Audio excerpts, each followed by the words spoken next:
Request చేస్తున్నాం please.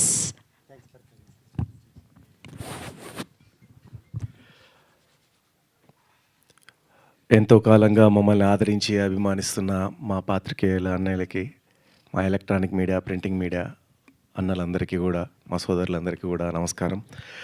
MSK Pramidashri films jewel thief, so నగల దొంగ, ఈ చక్కటి చిత్రానికి ఇందులో ఒక important role and lengthy role, చాలా రోజుల తర్వాత ఫుల్ లెంత్ మూవీ స్టార్ట్ అయిన దగ్గర నుంచి క్లైమాక్స్ వరకు ఫుల్ లెంత్ క్యారెక్టర్ ఇచ్చినటువంటి దర్శకుల గురించి ఏం చెప్పాలనో నాకు తెలియట్లేదు. నిజంగా నేను నమ్ముతారో నమ్మరో,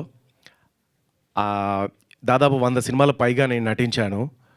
ఇది నిజంగా ప్రామిస్గా చెప్తున్నాను, అంత కూల్ డైరెక్టర్ని నేను అసలు నా జీవితంలో చూస్తానో లేదో నాకు తెలియదు. నేను ఇప్పటివరకు అయితే చూడలేదు. అంత కూల్ డైరెక్టర్, ఎంత చక్కగా అంటే చిన్న పిల్లోడి దగ్గర నుంచి వెళ్ళి ప్రతి ఒక్కరితో ఎంత ఓపిక్గా పని చేయించుకున్నారంటే మాకే అసలు ఈయన కోపం రాదా, లేకపోతే అసలు ప్రతిదీ అడ్జస్ట్ అయిపోతున్నాడా ఏంటి, బాగాలేకున్నా అడ్జస్ట్ అవుతున్నారా అని చెప్పి నేను ఏ చేసినా చాలా బాగుంది అనేవారు. సో దాంతో నాకు కొంచెం డౌట్ వచ్చి మా సీను స్క్వేర్ అంటే ఇద్దరు సీన్లు ఉన్నారు, ఇద్దరు సీనన్ల దగ్గర నుంచి ఒక సీనన్ దగ్గరికి వెళ్ళి, అన్నయ్య అసలు ఏంటి అన్నయ్య ఏ చేసినా డైరెక్టర్ గారు చాలా బాగుంది అని అంటున్నారు, వచ్చి మానేట దగ్గర కూర్చొని చూడమంటున్నారు అని అంటే, లే చాలా బాగుంది, నిజంగానే బాగుంటేనే బాగుందని చెప్పారు. మళ్ళీ ఇంకో సీనన్న దగ్గరికి పోయి ఆయన లంచ్ టైంలో అడిగా, ఆయన అదే చెప్పారు. దాని తర్వాత వీళ్ళు మెల్లిగా అక్కడికి మోసేశారు డైరెక్టర్ గారి దగ్గరికి. ఆ నెక్స్ట్ షాటు నాకే విపరీతంగా నచ్చేసింది.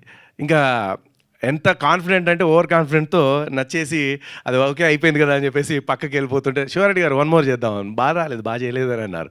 అదేంటి సార్ చాలా బాగా వచ్చింది కదా అంటే, మరి అదికే కదా బాగా వస్తే బాగుందనే చెప్తారు కదా, మరి నువ్వు ఎందుకు వెళ్ళి అడుగుతున్నావు అని చెప్పేసి అంటే, సారీ సార్ ఊరికే సరదాగా అని చెప్పి సో అంత కూల్గా అంత డెడికేషన్తో నిజంగా ఆయన సినిమా చేయడం నా అదృష్టంగా భావిస్తాను. ఎందుకంటే వారితో ఈ చిత్రం చేయడం నా అదృష్టం. ఎందుకంటే నేను చాలా నేర్చుకున్నాను, చాలా నేర్చుకున్నాను. ఎంత చక్కగా అంటే ప్రతిదీ కూడా ఇలా మంచి ఇలా షార్ట్స్ పెట్టినప్పుడు ఇలా ఉండొచ్చు, నువ్వు ఇలా నిలబడొచ్చు, ఇలా చూస్తే మాకు ఏదో అర్థమవుతుంది అని చెప్పేసి చక్కగా నాకు ఈరోజు ఈ సినిమాలో నాకు చాలా లెసన్ నేర్చుకోవడం జరిగింది.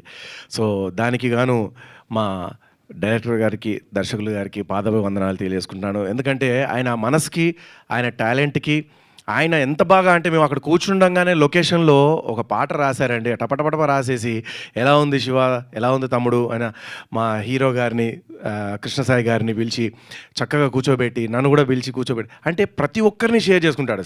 శ్రావణి గారి దగ్గర నుంచి మా అన్న దగ్గర, చక్రపాణి అన్న దగ్గర ప్రతి ఒక్కరు, ఒకవేళ లొకేషన్లో ఫైట్ మాస్టర్ గారు వస్తే ఫైట్ మాస్టర్ గారు రా ఇక్కడ కూర్చో, ఇది ఎలా ఉంది, అందరినీ కూర్చోబెట్టి అడుగుతారు. సో ఏ ఒక్కరి ఒపీనియన్తోనో ఆయన వెళ్ళిపోయే రకం కాదు, అందరికి ఒపీనియన్ తీసుకుంటాడు. బట్ ఎవరి ఒపీనియన్ తీసుకున్నా కూడా ఆయన చేసేది 100కి 1000% బాగుంటుంది. సో అలాంటి దర్శకులు మాకు ఈ చిత్రానికి దొరికినందుకు, నాకు పరిచయమైనందుకు నేను ఆ దేవుడికి కృతజ్ఞత తెలియజేసుకుంటూ, అట్లాగే ప్రొడ్యూసర్ గారికి ప్రత్యేకంగా కృతజ్ఞతలు. మాకు చక్కగా ఏ లోటు లేకుండా అన్ని రకాలుగా మమ్మల్ని బాగా చూసుకున్నారు. ఆ తర్వాత మా విజయన్న, చాలా చిత్రాలు చేశాము విజయన్నతో, నేను చాలా సినిమాలు చేశాను ఆయన డిఓపిగా ఉన్నప్పుడు.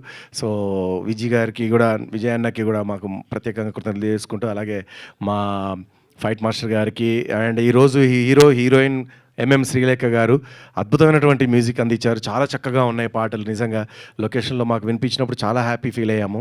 సో హీరో గారి దగ్గరికి వెళ్ళి వెంటనే అన్నాను, అన్న అదిరిపోయినాయి అన్న సాంగ్స్ అని చెప్పేసి. సో అట్లాగే అందరికీ పేరున ప్రేమ గారు అండ్ మా హీరోయిన్స్ ఇద్దరు చాలా అద్భుతంగా మమ్మల్ని సెట్లో చక్కగా ప్రేమతో మాట్లాడేవాళ్ళు, ప్రేమ గారు. So right, thank you. ఓవరాల్గా ఇంకా ఫైనల్గా వస్తే మా హీరో గారు కృష్ణసాయి గారు, ఆయన ఎంత కామ్గా కనబడుతున్నాడో అంత చిలిపి, అంత టాలెంటెడ్, కానీ కామ్గా కనబడతారు. ఫస్ట్ డే నేను లొకేషన్కి వెళ్ళినప్పుడు, ఏంటి ఇంత కామ్గా ఉన్నారు, ఇంత సైలెంట్గా ఉన్నారు, హీరోగా ఎలా ఏంటి అని చెప్పేసి డౌట్ తిన్నాను. దాని తర్వాత షాట్లోకి వచ్చిన తర్వాత అప్పుడు ఆయన మాట్లాడే విధానం, ఆయన చేసే అల్లరి ఇంత అంత కాదు. సో చాలా అద్భుతమైనటువంటి టాలెంట్ ఉన్నటువంటి మా హీరో గారికి ఆయన పక్కన నాకు ఆల్మోస్ట్ సెకండ్ హీరో లెవెల్లో త్రోఅవుట్ క్యారెక్టర్ ఆయన నాకు ఇచ్చినందుకు, యాక్సెప్ట్ చేసినందుకు దర్శకులు గారికి, టీం మొత్తానికి, యాజమాన్యానికి అందరికీ కూడా ప్రత్యేకంగా కృతజ్ఞత తెలియజేసుకుంటున్నాను. అండ్ ఇంతసేపు చక్కగా యాంకరింగ్ చేస్తూ మనందరినీ అలరిస్తూ మా అందరికీ ఓపిక్గా మా గురించి అందరి గురించి చెప్తున్నటువంటి యాంకర్ గారికి కూడా కృతజ్ఞత తెలుసుకో. Thank you. Me Sivareddy. Thank you అండి. అవునా కాదా తమ్ముళ్ళు? గట్టిగా కొట్టండి చెప్పాళ్ళు. థ్యాంక్ యూ శివారెడ్డి గారు. చాలా రోజుల తర్వాత మిమ్మల్ని ఇక్కడ కలుసుకోవడం మాకు కూడా చాలా ఆనందంగా ఉంది. అండ్ అలానే యాక్టర్ రామ్